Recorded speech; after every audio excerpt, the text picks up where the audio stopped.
Should you take business advice from a crackhead thief? I think the answer will surprise you. Hi, this is Larry K. with ShadowAnyone.com. I'm the creator of the Investigator's Ultimate Guide series, which is premium private investigator training from someone who's been there and done that. The been there, done that, so valuable. Again, do not be very careful about people who are promising to create results in your life that they have not created in their own. I have been there, done that. I was a state licensed private investigator running and owning my own agency for 9 years. That's how you pay the rent, the cars, the groceries, the whole 9 yards. I did it, and you can do it too. But I want to share with you from real life things that I learned while I did that. And I'm even going to scooch back a little bit more into my loss prevention days when I caught a crackhead thief who was very prolific, and tell you something that he shared with me that I just thought was a wonderful way of expressing this important business lesson. So what it was this is back whatever year Toy Story video came out, because it was video cassettes and it was Toy Story. So we're going back a ways. But this thief and his partner, who was the getaway driver / bodyguard / lookout, the two of them come into the store. The primary thief, he pulls open an empty bag. He loads it up with every single Toy Story video on the shelf. He takes the time, and this is very interesting to me, to actually scooch that display all the way around so that only the back of the display is showing. And I think the logic was, if anybody walks by, they won't see all these missing tapes. But it is interesting because he only needed, 90 seconds after the theft to get out of the store and get to his car. I don't know that it ever bought him that much time, but this was his logic. So went out, made the apprehension on him and his buddy. It was a difficult apprehension, but they really were pros at what they do. We're pros at what we do. So there was no animosity when the dust settles and they're in cuffs. We bring them back to the office and we're processing them. And we talk kind of rather freely. And this man, this thief, who needed drug money every single day and was making thefts like this regularly, he said, "Do you know what these are?" Referring to the Toy Story videos. Yeah, they're videos. He says, "No, they're childcare. This is 8 hours of childcare because a kid will watch it over and over and over again." So when he takes these videos and sells them on the street for $10 a pop, he is selling a parent 8 hours of childcare.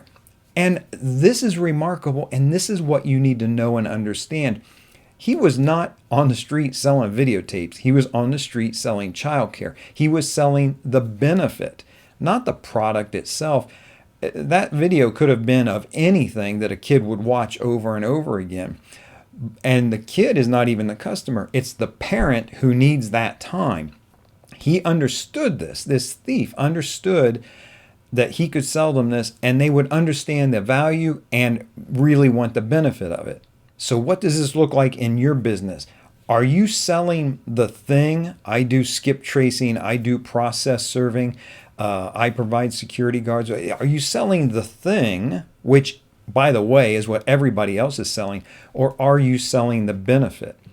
When you approach a law firm and you want to serve process for them, are you emphasizing the fact that, once you serve people and you're going to do it professionally and quickly in a timely manner, that their case can move forward from there? There's not going to be delays, that they're going to have a quicker resolution on the case because they're never going to be waiting on the process server, which means they get paid quicker. When you're selling your skip tracing services, are you explaining that you're not really, you're finding this person who has maybe skipped out with, a $40,000, $50,000 piece of construction gear, but you're not selling the fact that I can find him. I'm not selling you the guy's address.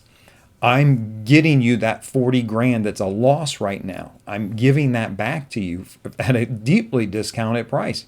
You can get that 40 grand piece of equipment back maybe for as little as $350, $500, $550 that the skip trace is going to cost you. Just keep in mind selling the benefit and not the actual thing. I sell books. I sell the how to make money as a private investigator. I'm not selling you however many pages of ink on paper that is, not something to be a doorstop or something to help prop up your pillow at night, sleep with it under your head.